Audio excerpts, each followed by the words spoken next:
can hear the noise of what is going all the way downstairs. All of this is being moved apart, and there is still so many stones. But guys, I am not here just to show off. I'm about to tell you a true story.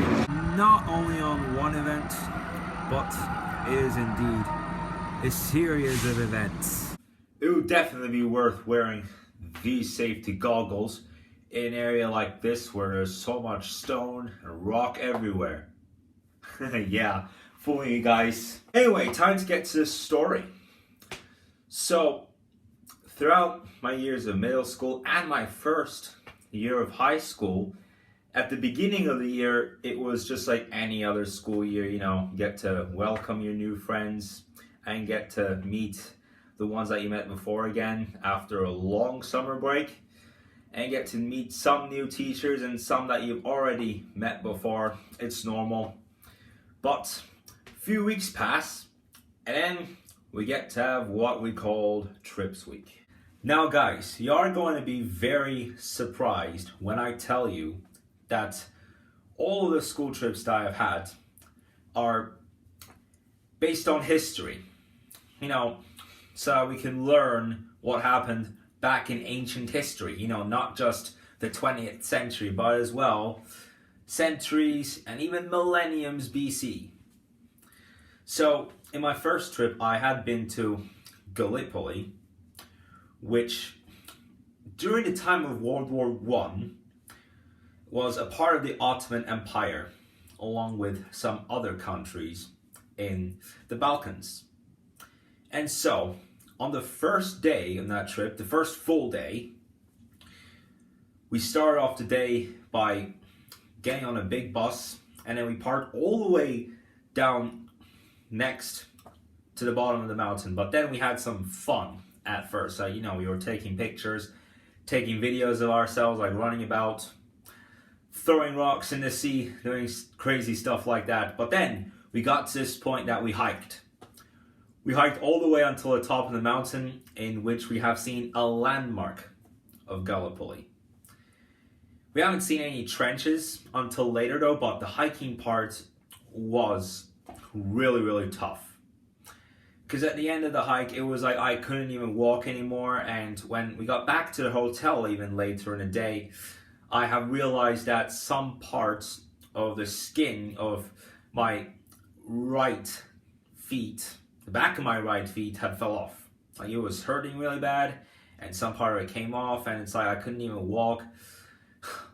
Usually these kinds of trips last for 5 days, but I had to return home 1 day early. It was like a big emergency situation. At least I was lucky enough not to end up in hospital, but it was something really serious, and like I couldn't even live another day in Gallipoli. You know, it was just terrible the way that I experienced while I was walking. Like, it's like I couldn't even walk for the day. The following year, I had been into a place called Akçakoca, which is a small town in the Black Sea region of Turkey. Yeah, I know, it gives you a similar atmosphere to living in the Balkans. But again, on the first full day, it was heavily raining, and we were heading to a rainforest, and it was just a long walk. It was not a hike this time, but it was so hard walking there. First thing, most of us took our tablets with us, even me. Even I took my iPad just to see the time and just see how I'm getting up to, and even to play some games when we're resting. It's like 80% of students, I mean, even I'm one of the 80% that took their iPads out. And I played a lot of Fruit Ninja. But while I was on the bus heading to that forest, so nothing happened in that forest. It was pretty creepy though there too, but while we were heading to the forest, nothing crazily wrong happened with my iPad, except for the fact that the screen was freezing. Like whatever I would try to do, the screen froze for 30 minutes. And I looked at the time, it was 11 a.m. And then I got off the bus, it still said 11 a.m. and it just froze. And there was nothing to do about it except for holding the shutdown and the volume up button or whatever for more than a minute.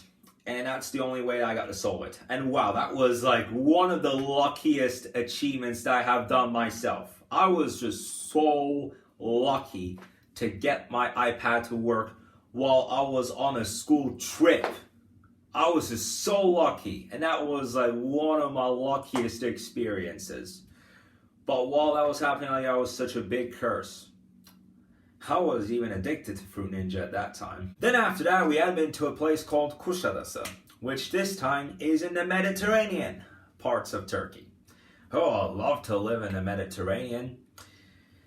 And throughout that trip, we had went through so many temples and plenty historical places, including Ephesus, where we have discovered a lot of Greek mythology.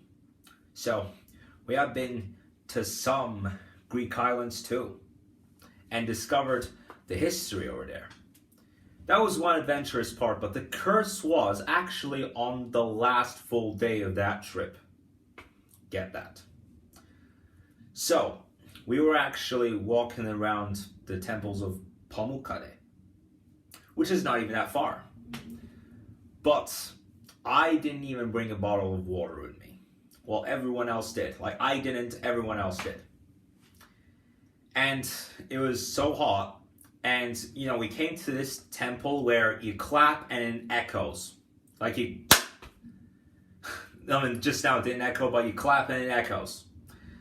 Due to the size of it, I guess. But...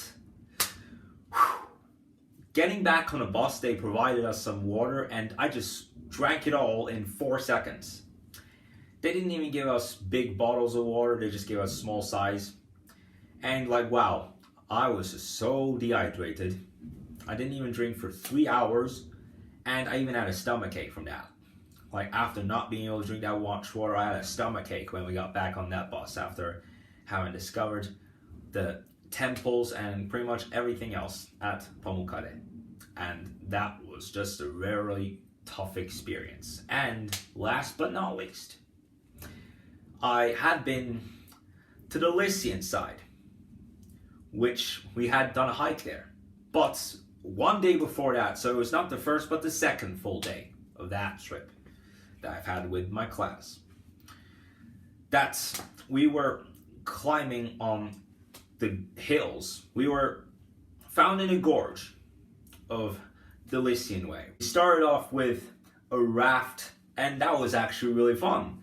And then next, we had a fun in the mud bath, and wow, that was such a really fun experience. That time to time we were making mud bath jokes pretty much for the remaining of the school year. And that was like my first year in high school. And even when I would say mud bath in math class, even a teacher would laugh. But going back to the event, it came to rock climbing now, so we were given waterproof shoes, you know, because we would cross the waterfall and it would be difficult without those shoes. And those waterproof shoes, man, it was a very similar experience to how I had in Gallipoli. The back of my feet was just hurting, and it even bled for some time. And I couldn't even walk really easily. My leg wasn't disabled, but I just couldn't walk that easily for the day. And the day after that, we did the hike. Yeah, that was even harder. Right, guys, so I have just explained to you guys why I didn't like school trips. I disliked school trips, I have to be honest. And when I was done with that one, I was just really glad. So guys, thank you so much for watching this true story. Remember, Gross Gang episodes on Thursday this week, so tomorrow I might do something else if I do a video tomorrow though. If not, then I'll see you Thursday for Gross Gang.